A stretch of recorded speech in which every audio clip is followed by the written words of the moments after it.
Good morning and welcome to New Hanover County Schools The Morning Show. I'm Maggie Cottle. And I'm Trevor Kerrigan. This is the week of January 11th through the 17th. Next Monday is Martin Luther King Jr. Day, and we have a special segment in his honor at our show this week. The holiday is officially titled Birthday of Martin Luther King Jr., and is an American federal holiday. It's observed on the third Monday of every January every year, which is around the time of the King's birthday, which is January 15th. President Ronald Reagan signed the holiday into law in 1983, and it was first observed 3 years later. At first, some states resisted observing the holiday as such, giving it alternative names or combining it with other holidays. It was officially observed in all 50 states for the first time in the year 2000. We'll have more on Martin Luther King Jr. later in the show, including a trivia game in our final segment. Our show today also features a new edition of A-Plus Teachers. This week, we sit down with Sunset Park Teacher of the Year, Amy Fallon, and learn a little about her and her teaching methods. And in our riveting Bell Ringers series from the C-SPAN classroom, we learn about the life and presidency of our country's 17th President, Andrew Johnson. It is going to be another terrific show, but first, let's check in with our news anchor, Jada Ozigal. She is standing by right now with the Your School News headlines. Good morning, Jada. Good morning, Maggie and Trevor, and welcome everyone to Your School News here on The Morning Show. Topping the headlines this week, Parsley Elementary teaches critical words for success. Storytellers dazzle students at College Park with amazing tales. DC Virgo students explore historical landmarks connected to the 1898 riots. I will have all those stories and more coming up later in the show. Thanks, Jada. We get things going today with a staple here on The Morning Show, with a segment we call This Week in History. Our Grand Master of Historical Knowledge has all the headlines from past times in This Week in History, brought to you by Kidsville News.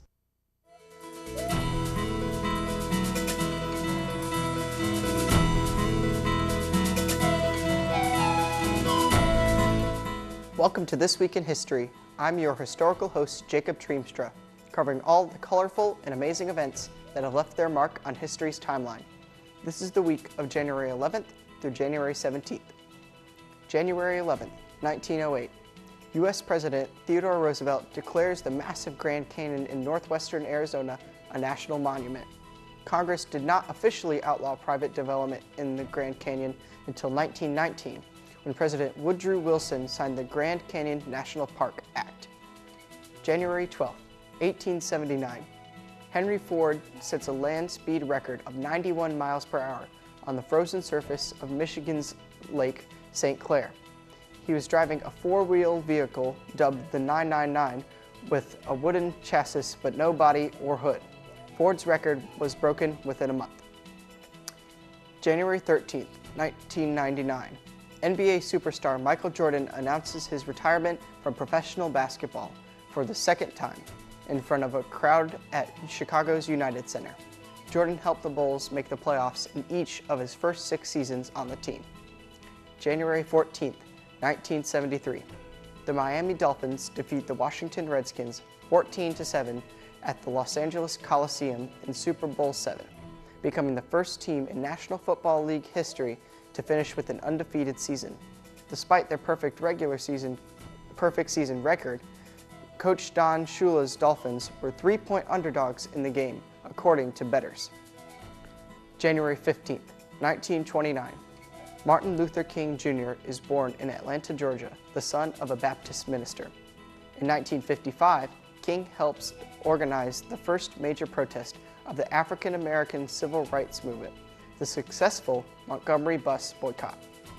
Finally, your weekend history tidbits. January 16, 1919.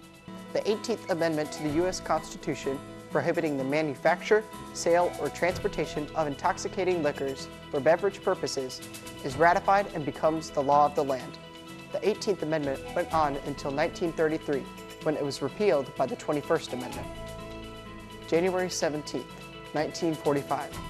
Soviet troops liberate the Polish capital from German occupation. World War II started when the Germans invaded Warsaw in an air raid. The Soviets began pushing into Warsaw in 1944 and overwhelmed the Germans with their massive Soviet army. That's This Week in History, your ultimate source for those key moments in time. I'm Jacob Treemstra. Thanks for stopping by.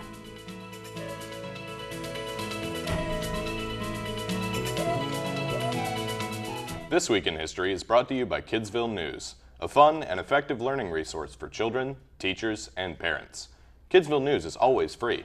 Copies are delivered every month to every elementary school in the New Hanover County school system.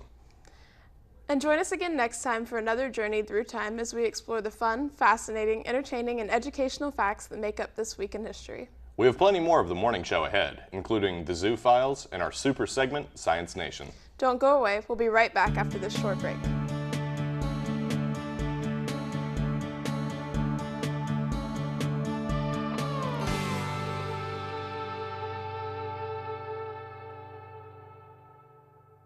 So, Malcolm, you do know that energy savers last 6 times longer than ordinary light bulbs. This isn't my room. It's Baron Davis's. Baron Davis, the basketball player? This is his room? Yep. Interesting, because we have Baron Davis right here. Baron, do you live here? No. I don't mean that, Baron Davis. Millions of kids are using their energy wisely. What's your excuse?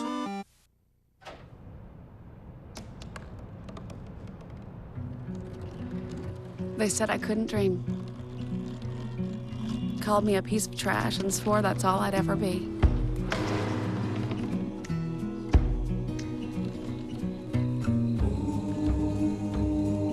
Said a bottle couldn't see the ocean.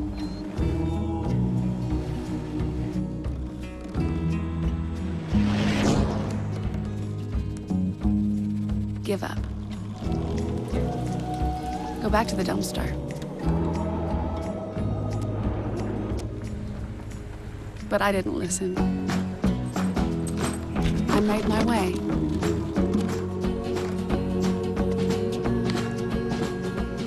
And now, I am what I've always wanted to be.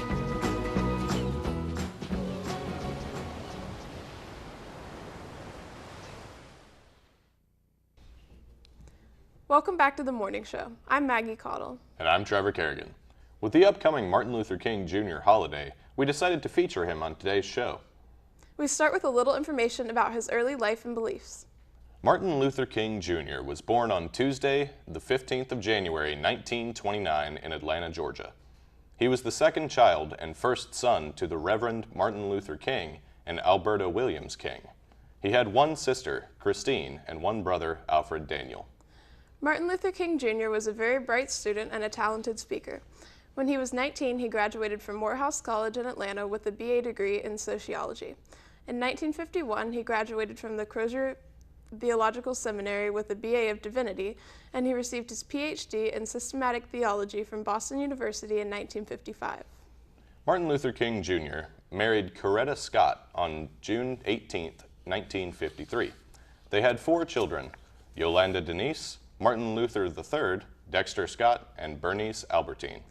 Drawing inspiration from both his Christian faith and the peaceful teachings of Mahatma Gandhi, Dr. King led a nonviolent movement in the late 1950s and 60s to achieve legal equality for African Americans in the United States. While others were advocating for freedom by any means necessary, including violence, Martin Luther King Jr. used the power of words and acts of nonviolent resistance, such as protests, grassroots organizing, civil disobedience, to achieve seemingly impossible goals. Martin Luther King Jr. is most known for his I Have a Dream speech.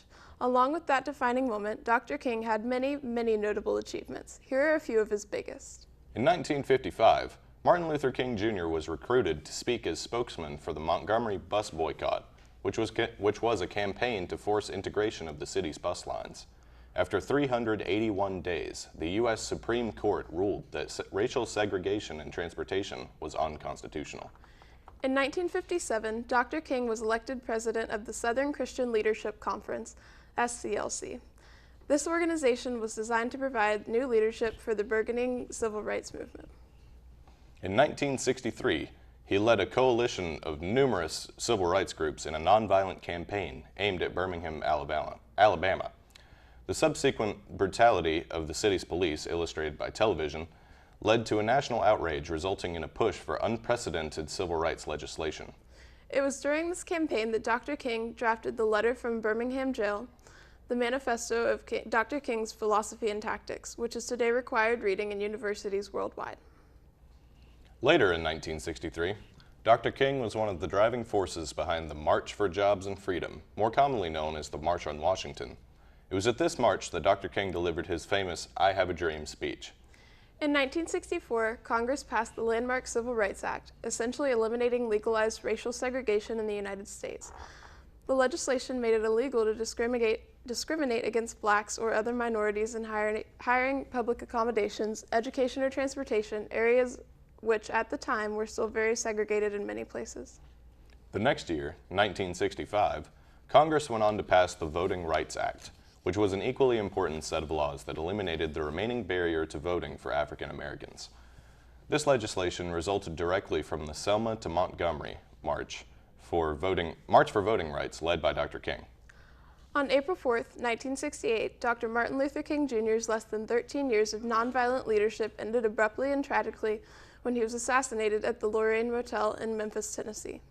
And those are just a few of the many important moments in Dr. Martin Luther King's life. I hope everyone was paying attention because at the end of our show, we'll be competing in a Martin Luther King Jr. trivia game.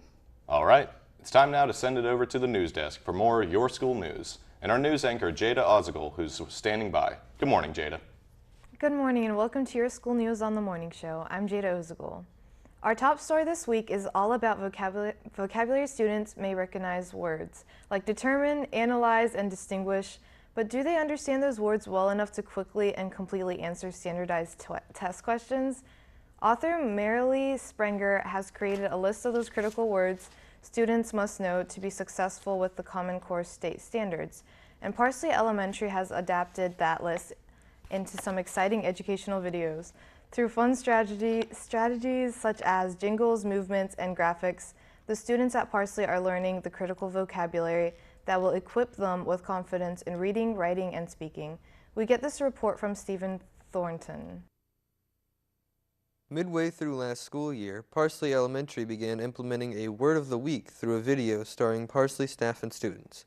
The program is modeled after the book Teaching the Critical Vocabulary of the Common Core by Marilee Sprenger.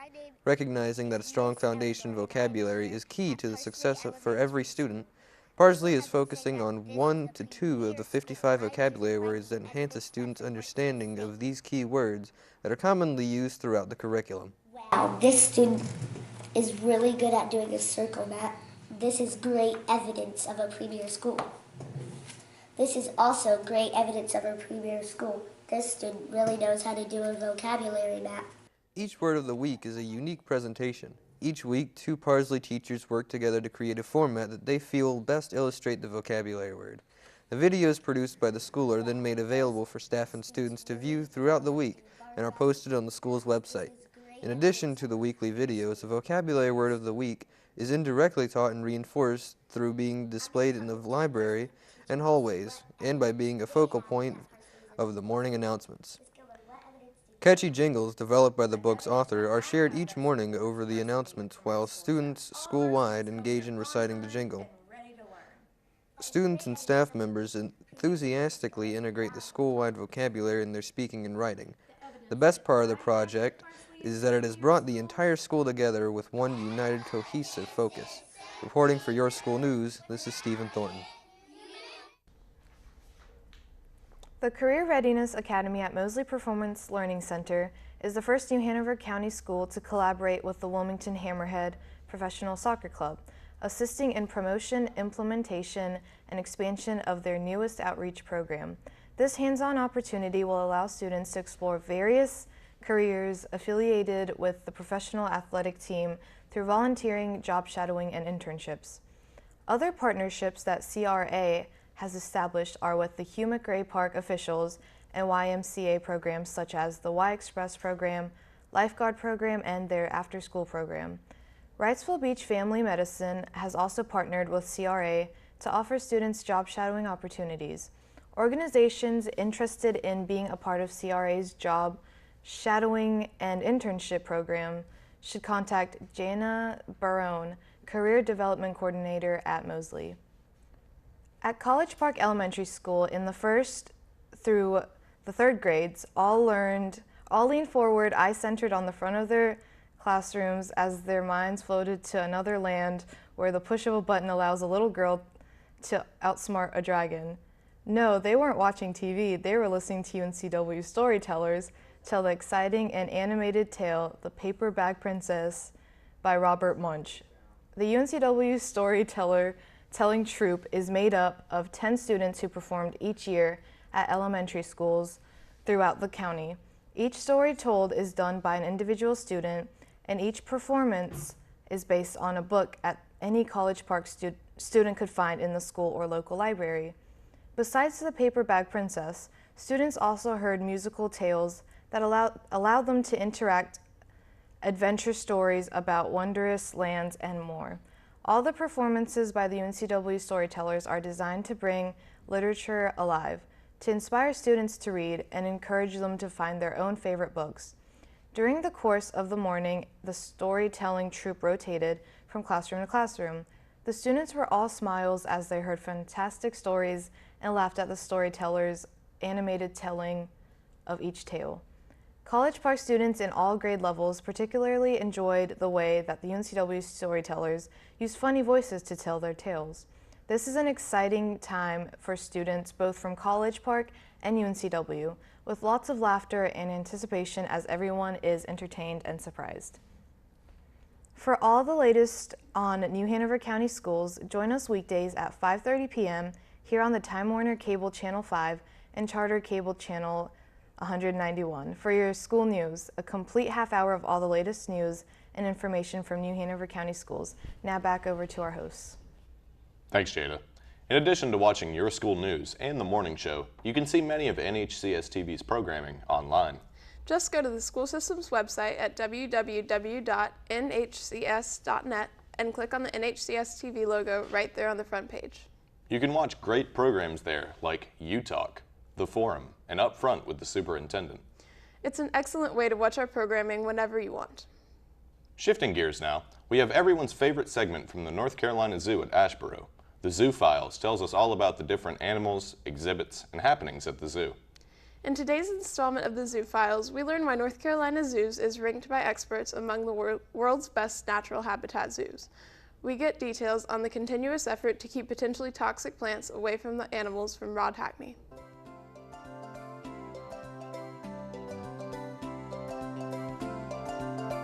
One reason the North Carolina Zoo is ranked by experts among the world's best natural habitat zoos has nothing to do with animals. It's about the extensive use of plants throughout the park. Plants and landscaping add the special touch that make the exhibits so attractive. But in landscaping the exhibits, the zoo's horticulture staff has to make certain that plants placed in the habitats, as well as those that might occur naturally, are not poisonous to the animals. Zoo Curator of Horticulture Virginia Wall tells us about the process of protecting zoo animals from toxic plants. It's important to check animal exhibits for toxic plants because our standards are very high for animal care. A lot of the animals are very valuable. They're not easy to find or get. A lot of times they're rare and endangered. But most importantly, we don't want animals in the back sick, and then we have exhibits that are empty. I really don't decide whether a plant is toxic or not. Our vets do that. They use questions such as, is a plant part accessible to the animals? What pieces of it might they ingest? How accessible is it in the exhibit? Toxic plants can come into the zoo in various ways. Seed dispersal, wind, water, sometimes even little animals bring it in. We're constantly inspecting our exhibits, but most importantly, we have a taxonomist that does regular botanical inspections. By avoiding or removing harmful plants, the zoo can create exhibits that rival wild habitats while providing a safe home for the animals. If you'd like to learn more, please check out our website at nczoo.org. I'm Rod Hackney reporting for the Zoo Files, connecting your life to The wildlife. North Carolina Zoo near Asheboro is open year-round. For information, call 1-800-488-0444 or visit the zoo website at www.nczoo.org. That was another excellent edition of the Zoo Files. Thank you, Rod Hackney. From Zoo News to Science News, we are thrilled to bring you the National Science Foundation's online magazine, Science Nation. In this feature, they examine the breakthroughs and possibilities for new discoveries about our planet, our universe, and ourselves. Each week, Science Nation takes a dynamic, entertaining look at the research and the researchers that will change our lives.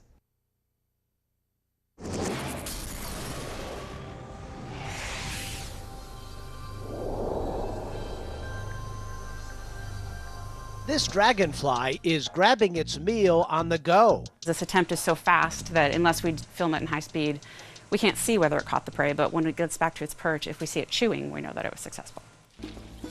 With support from the National Science Foundation, Harvard University biomechanist Stacy Combs wants to understand how dragonflies pull off these complicated aerial feats, hunting and even reproducing in midair. She and her team set up their lab near a pond outside Boston, right in the heart of dragonfly country. All right, I got one. I lost it. Yeah. Clearly, it's not easy to catch a dragonfly. I got one. Check out this frog. In this specially built netted enclosure, Combs' team set up 8 high-speed cameras. Then they release a dragonfly and some tasty fruit fly prey to watch what happens next. They'll go up in midair, catch the prey with their hands or with their feet, turn upside down and glide back to the stick, and the whole capture will take maybe a second or a second and a half. This one's missing about half of its left front wing, and yet it still does an amazing job catching this fruit fly in midair. It only takes about half a second for this to happen. They caught, about 90 or 95% of the prey that we gave them. And interestingly, they're one of the most ancient groups of insects. They've had a long time to evolve their skills as predators. About 300 million years. These 4-winged insects predate dinosaurs. They can fly straight up, straight down, hover like helicopters, and disappear in a blur. And their eyesight? Almost its whole head is eye. They can see pretty much all the way around their head, except right behind them. Dragonflies mate and lay eggs in flight. Do you see her just dipping in the water? Yeah. She's trying to lay eggs and the male's trying to mate with her.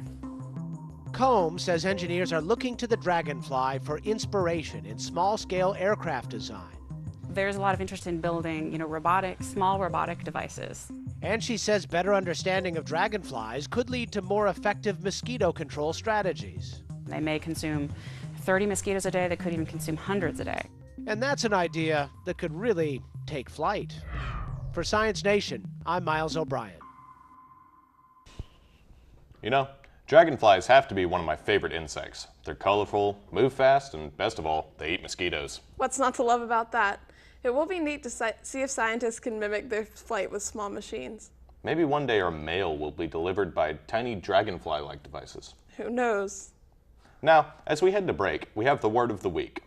Each week, we highlight an advanced English word, so when you use them in a sentence, you can impress even educated speakers.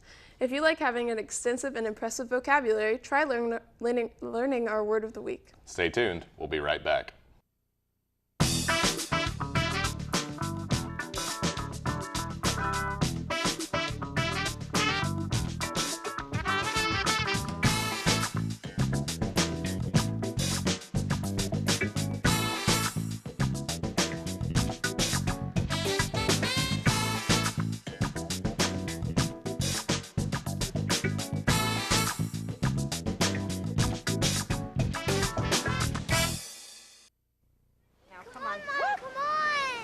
I know, 2 seconds. Hang on, just stand still. Stand still, love. 1 second.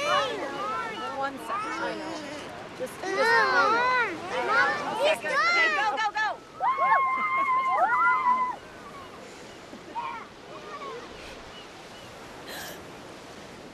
No. Boys, hang on, boys. You don't have to be perfect to be a perfect parent. There are thousands of children in foster care who will take you just as you are.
Welcome back to the Morning Show.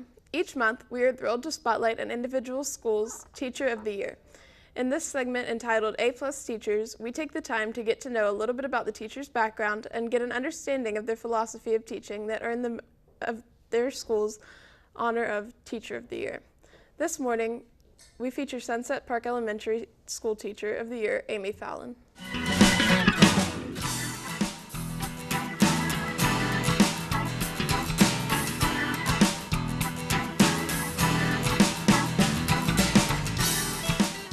My philosophy towards teaching is that every child, regardless of where they come or their background, is deserving of a fair opportunity to education, in an education. So I believe that it's my job as the classroom teacher to meet the needs of each child, though, based on where they're at when they come to me, because they all come to me with different needs, with different skill sets already, and then we're all working toward a common goal. So it's my job to differentiate within the classroom to allow them to succeed while they're with me. And I think it's important that they're an active participant in their own learning, so teaching them to set goals, and then also for me, I need to set expectations for them that are high so that they're able to reach those goals. So I got into teaching because I knew at an early age I wanted to work with children. And growing up, I worked in daycares, I did a lot of babysitting, I had a lot of younger siblings and nieces and nephews. And so I knew I wanted to work with children. I was very passionate about that. And it just seemed that teaching would be where I would be the best fit. I could teach, but then also really kind of meet the needs of students in other ways, as far as being a nurturer and a caregiver and giving that guidance and support that I really enjoyed doing early on with my other jobs. So I'm from Cleveland, Ohio originally, and knew I wanted out of the cold, and so I got to UNCW, which is where I got to pursue my degree in teaching, and ended up then at Sunset Park. How do I stay up to date with innovations in education? Honestly, just by staying informed and being knowledgeable about what's going on and what the current trends are. And I do a lot of professional development. If there's an opportunity given to me, I take it, and I get as much as I can out of it, and I'll bring what I can into my classroom and then also into the school and share things with my colleagues, which I also in turn learn a lot from as well. I get parents involved through constant communication. I am regularly sending home newsletters, informing them of what's going on in the classroom, asking for different things, letting them know what I need at home. I make regular phone calls just to check in and see how things are going. Email is a great way nowadays to stay in touch, so I'll send group emails to the parents who I know. I can get in touch with that way. And one of my favorite ways to get parents involved is to invite them into the classroom.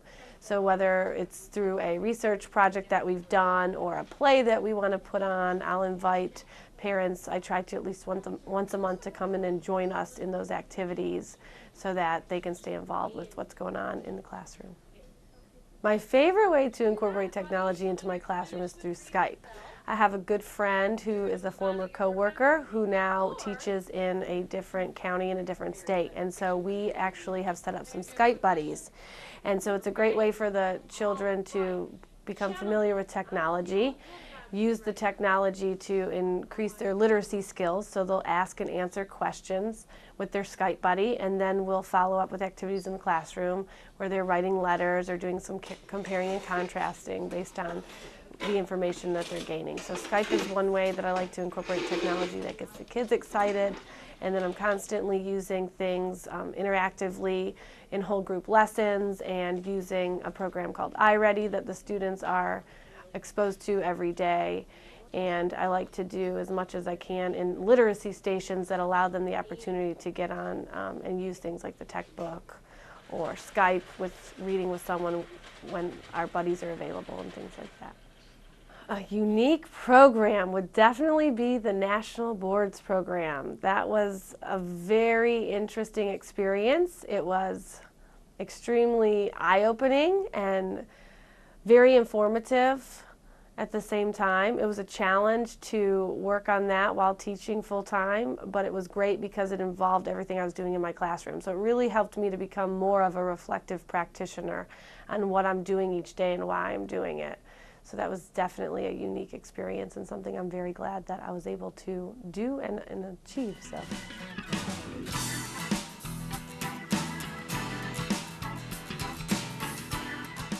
Thank you, Mrs. Fallon. We have so many great teachers here in the New Hanover County school system. It's great to learn about them. All right, it's time now for this week's lunch menu. This is the menu for Monday, January 11th through Monday, January 18th.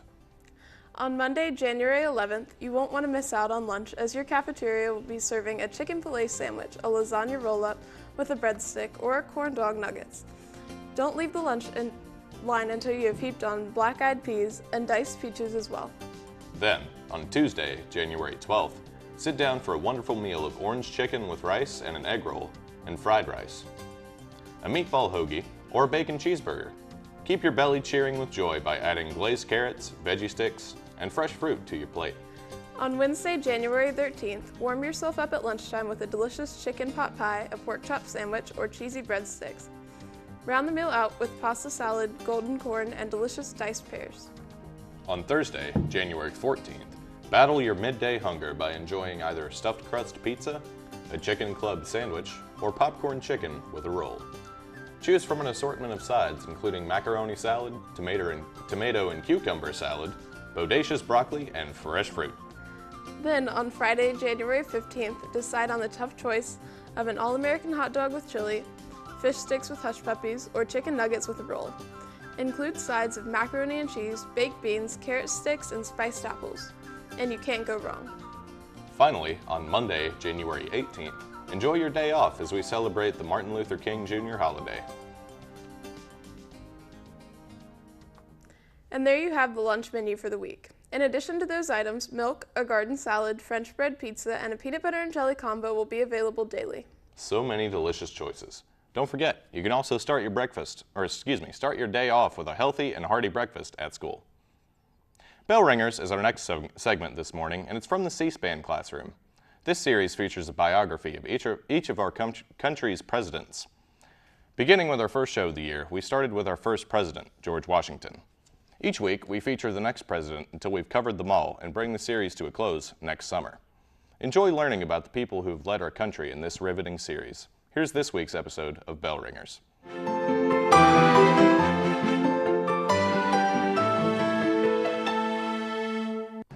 If the rabble were lopped off at one end and the aristocrat at the other, all would be well with the country.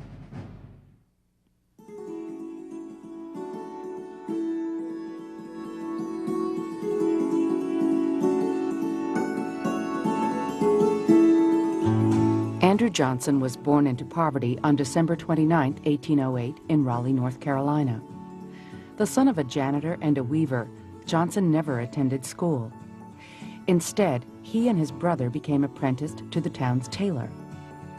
At age 17, Johnson relocated to Greenville, Tennessee. On the way into town, Johnson was said to have caught the eye of 15-year-old Eliza McCardle. "There goes my beau," she exclaimed, as Johnson passed by her as he walked into town. They were married the following year. Johnson's tailor shop, where his wife would sometimes read aloud to him, evolved into the local political meeting ground. First an alderman and then the mayor, Johnson was soon serving in the Tennessee State House. He was said to have been a great stump speaker and a champion of the working class.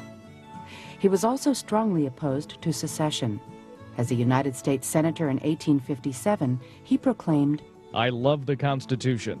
The Union shall be saved, as old Hickory Jackson did in 1832.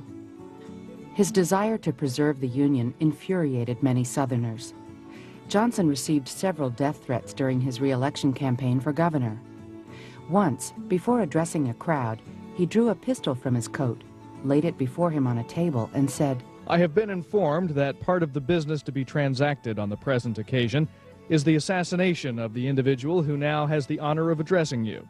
If any man has come here today for the business indicated, let him shoot." At the Republican convention in June of 1864, President Lincoln replaced his vice president, Hannibal Hamlin, with the pro-union Southern Democrat Andrew Johnson. Prior to the inaugural ceremony in March of 1865, Johnson, who had been ill and felt weak, drank some whiskey to reinvigorate himself. He ended up delivering an incoherent speech that led many to believe he had a drinking problem. Lincoln later defended him. I have known Andy a great many years, and he ain't no drunkard. Johnson was convinced his vice presidential speech had ruined his political future. Lincoln's death at 7:30 a.m. on April 15, 1865, however, changed that. President Johnson's first order of business was a cross-country train tour, in which he unsuccessfully tried to rally support of Lincoln's lenient plan for Reconstruction of the South. Historians have written that his greatest achievement while in office was the acquisition of Alaska from Russia. But Johnson's devotion to the Constitution and Reconstruction seemed to overshadow this and other issues. The radical Republicans in Congress were not willing to negotiate with him and were constantly attempting to strip him of power. When Congress passed the Tenure of Office Act, forbidding Johnson from replacing his cabinet members without permission of the Senate, he defied the members and fired the Secretary of War, Edwin Stanton, a radical Republican sympathizer. Based on this incident, the House voted to impeach the president. He was acquitted by one vote in the Senate. Following his term, Johnson was denied renomination and returned amid great pomp and circumstance to Greenville. He remained active in politics and in 1874 became the first and only former president to be elected to the United States Senate. He died in office only a few months later.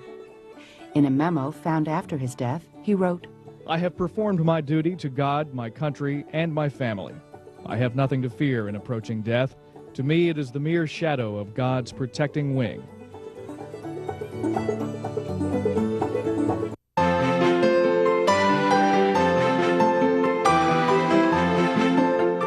As we head into a break, we continue our focus with on our wonderful country with a fun series of bumpers.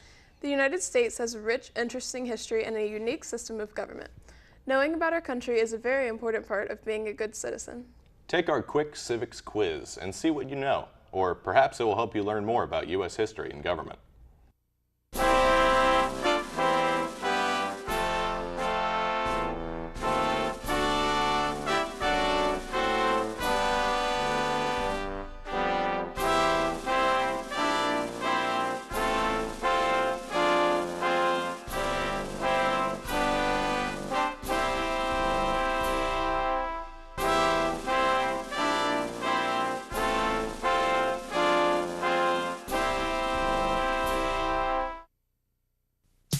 Did you know that you're Elmo's plan? Your plan? Yeah, Elmo's mommy said that if Elmo is too sick to go to school, the plan is that Elmo stays with Luisa Maria. Oh, yes, we have that plan all in place. Great! You never know when your child will be too sick to go to school. So have a plan ready so your child can stay home and get healthy. Luisa's the man, because he's Elmo's plan. The man, because he's Elmo's plan. To learn more about preventing flu, visit flu.gov.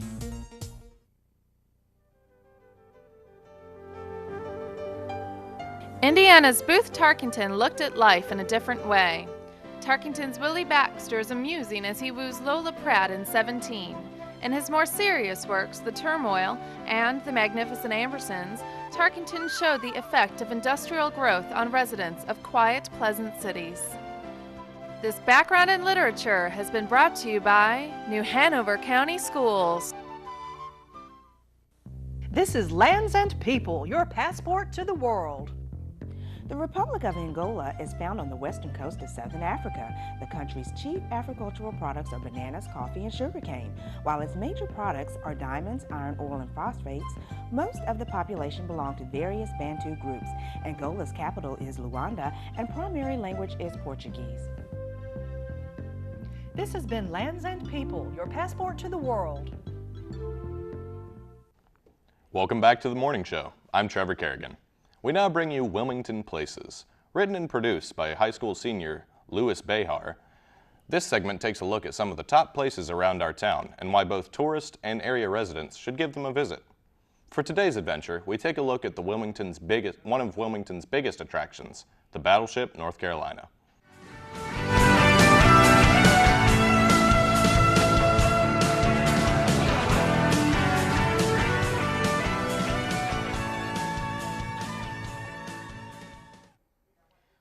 Welcome to Wilmington Places. Do you think you know the hot spots in town? Do you want to traverse the town looking for diverse and fun locations? From a huge fish tank to a haunted mansion, we are here to cover places in Wilmington you need to check out. On our list today is one of Wilmington's most visible locations, the historical USS North Carolina battleship. This gargantuan ship was built on October 27, 1937 in the New York Naval Shipyard. The ship was nicknamed the Showboat due to the legion of artillery on board. Active duty sailors called it the most beautiful thing they have ever seen. The USS North Carolina was launched on June 13, 1940. After Pearl Harbor, the USS North Carolina headed west to join the Pacific Theater operations of World War II. The ship assisted the United States in the successful yet lengthy island hopping campaign. The USS North Carolina was decommissioned on June 27, 1947, and sat in an inactive fleet for the next 14 years. When North Carolinians found out it was going to be turned into scrap metal, they launched the Save Our Ship campaign. $330,000 was raised by North Carolina school children who saved their spare change, lunch money, and on September the 6th, 1961, the ship was saved. Today, the USS North Carolina is currently located at 1 Battleship Road. Tourists from all over the state and nation visit the ship daily. Visitors start their experience by viewing an introductory movie on the ship's history and then can freely browse the exhibit hall, which includes models, photos, historic documents, and more. They head up the gangway and board the ship. On the ship, visitors can spend as much time as they'd like on the self-guided tour, follow the arrows and enjoy climbing ladders, exploring 9 levels of the ship, climb in a turret and become a World War II gunner, or experience life as a captain at the helm. Every visitor will know what life on board a battleship is like after touring the cafeteria, sleeping quarters, and doctor's office. Touring the battleship North Carolina allows everyone to peer into a new reality and experience a different life for a few hours, a life as a member of the U.S. Navy serving on a powerful warship. A visit to the battleship North Carolina concludes with a return to the exhibit hall and a chance to enjoy lunch at the ship's park. There are also many interesting and educational items for sale in the gift shop. The battleship North Carolina is one of the most powerful symbols of Wilmington. It is a symbol of our history, a tourist attraction, and an educational experience. Anyone living in our area should be sure to include it on their must-see list. I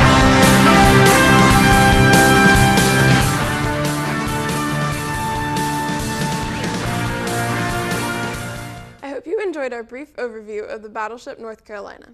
If you'd like to learn more about it, then hop in your car and visit the ship itself. It'll be an experience you and your family will remember. It's time for more school news, so let's send it back over to our news anchor, Jada Ozigal. Thank you, Maggie and Trevor, and welcome everyone to your school news here on the morning show. During Computer Science Education Week, New Hanover County Schools participated in the Hour of Code, which organizers are calling the largest learning event in history. Alderman Elementary and Laney High Schools both took part in this education movement aimed at reaching over 100 million students worldwide. We get a full report from YSN reporter Louis Behar. The Hour of Code is a global movement reaching tens of millions of students in 180 plus countries. In New Hanover County, several schools participate in this amazing event. The Hour of Code provides the opportunity for students to learn computer science, help them to nurture their problem-solving skills, logic, and creativity. The Hour of Code is organized by the nonprofit Code.org and over 100 others, and is designed to be a statement of that today's generation of students is ready to learn critical skills for the 21st century. Success. More than just playing a game or downloading an app or playing Xbox, we're trying to teach them that computers can be used as a tool to solve a problem or maybe be an outlet for their creativity. Throughout the week, students learn how to code using programs designed for teaching computer science. The students learn the basic concepts of computer science with drag-and-drop programming set up in a game-like atmosphere and includes self-directed tutorial video lectures by Bill Gates, Mark Zuckerberg. Students discover how to repeat loops, conditionals, and basic algorithms. Our code is learning how to program a computer Through playing games. Hour of Code is when a bunch of kids all around the world, they make games and activities, like say you want to do stuff on the computer, like do an app, then you can actually make the app, and then that's what we're doing right now. Students also connected with experts in technology and robotics and shared the experiences with classrooms across the nation. The unique hands-on experience that Hour of Code brought to the students aligned to CSTA computer science and ISTE standards and reinforced concepts and skills taught in other subject areas by integrating national math, English language arts, and science standards. The Hour of Code demystified computer science for dozens of students and helped them look toward the future possibilities for themselves in the design and develop of new technologies. Reporting for Euroschool News, this is Louis Behar. 7th grade students from DC Virgo Preparatory Academy took a walking field trip to downtown Wilmington, exploring sites related to the 1898 race riot. The field trip is part of a multi-subject collaborative unit tied to the book Crow, authored by Barbara Wright. Students traveled in small groups to complete a scavenger hunt, exploring various sites around downtown. Going on our first 7th grade field trip for the book Crow. Some reporters, they report stuff like what the teachers are telling, and photographers, right, they take pictures of historical places and what key roles it had in the 1800s. And you got the book reporters to search what people did at this certain place. We have to read from the book Crow what happened at each destination and spot. The 1898 race riots was a politically motivated attack by whites against the city's leading African American citizens. The violence began in Wilmington, at the time the state's largest metropolis. Crow by Barbara Wright is a fictional depiction of actual events in 1898 in Wilmington. It follows the story of the 5th grader Moses Thomas, who narrates the events leading up to the massacre through a child's eyes. All the locations in the book were visited by the Virgo students during their field trip. Williams Elementary 4th and 5th grade students had an opportunity to be involved in the chess club, which meets every Thursday and Friday. The benefits of playing chess is developing problem-solving and critically thinking skills in students is widely expanded. Like physical exercise to maintain strength and coordination, chess allows one to exercise a part of the brain that requires pattern recognition, logic, strategy, and calculation. In an information age, repetitive memorization of facts becomes less valuable, and problem-solving skills and creativity become even more important. Being a good player means remembering how your opponent has operated in the past and recalling moves that have helped you win before. Chess also encourages rewards and hard work by knowing you have a certain amount of time to move your chess piece and for you to not have time to lose concentration on your move. Williams teacher Carrie Stevens facilitates the school's chess club. That's all for now. To watch this week's edition of Your School News Online, visit the school system's website at www.nhcs.net and click the NHCS TV logo on your homepage. Now back over to Maggie and Trevor. Thanks, Jada. Now to end today's show with a fun yet educational game. That's right. It's time for us to compete in the morning show's Martin Luther King Jr. Trivia Challenge. Exciting. Let's send it back over to Jada, who will explain the rules. Welcome back, Jada.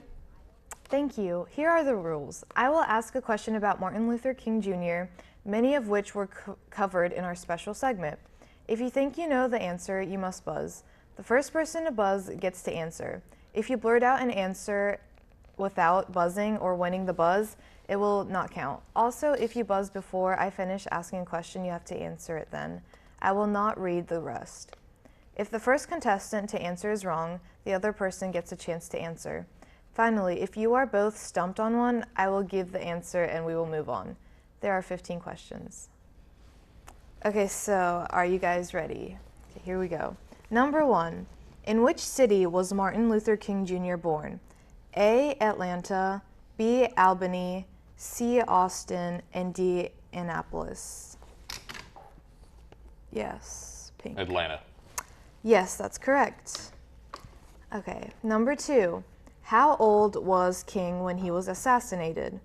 A. 38, B. 39, C. 40, or D. 42? Yes. 38. Nope. 39. Yes. Okay, number 3. What year was King assassinated? A. 1978, B. 1968, C. 1958, or D. 1959? Red, Maggie. 1968.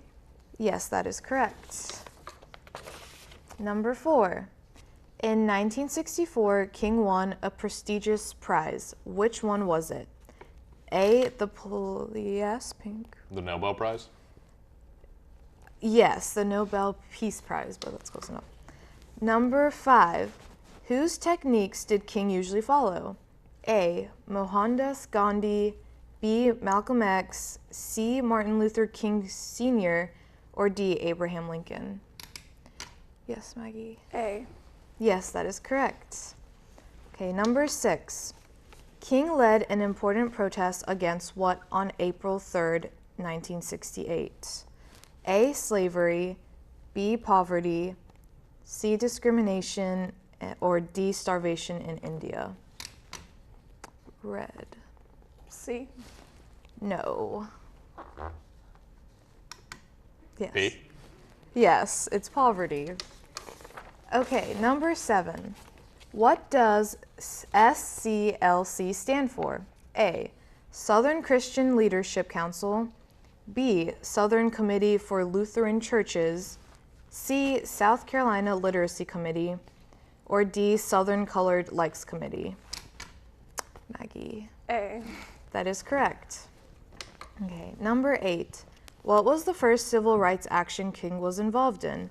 A. March on Washington, B. I Have a Dream speech, C. Montgomery bus boycott, or D. Leading a march against on Washington? Maggie. C. Yes, that is correct. Okay, number 9. Martin Luther King told people, A. Fight back only if needed, B. White people would be punished by God, C. That racial equality was all about economics, or D. None of the above? Yes. I'm going to say none of the above. And that is correct. Okay, number 10. What inspired King to help the fight for civil rights? A. The killing of civil rights workers, B. He needed a cause for his ministry, C. He saw injustice in segregation, or D. His wife encouraged him? Maggie. C. That is correct. Number 11. What church did King become the pastor of? A. Ebenezer Baptist Church of Atlanta, B. Lutheran Church of Alabama, C. Catholic Church of Alabama, or D. Baptist Church of Alabama? Yes, Trevor? B. Nope. D. No. The answer was A. Ebenezer Baptist Church of Atlanta. What does CORE mean? A. Corps of Racial Equality, B. Congress of Racial Equality, C. Center of Rehab Experts, or D. Control of Racial Equality? If I need to repeat it, I will. Yes. I'm going to say A. No, that's incorrect. B. Yes, it's Congress of Racial Equality. Okay, number 13. What does NAACP stand for? A. The National Athletic Association of College Players, B. National Association of Advancement of Colored People. Yes, Maggie? B. That is correct. Okay, number 14. What age did King enter Morehouse College? A. 21, B. 22, C. 15, or D. 16? Yes, Trevor. 21. No. 22. No, the answer is 16. Okay, our last question. King knew his life was going to be cut short. True or false? True. That is true. All right. That's the question. That's all the questions, and it looks like our winner is Maggie. Congratulations, Maggie. Good game, Maggie. You too, Trevor. Well, that does it for this edition of The Morning Show. For the best TV of all, each and every day, keep it tuned right here for New Hanover County Schools TV on the Learning Network of the Cape Fear. Have a great day. And a wonderful week.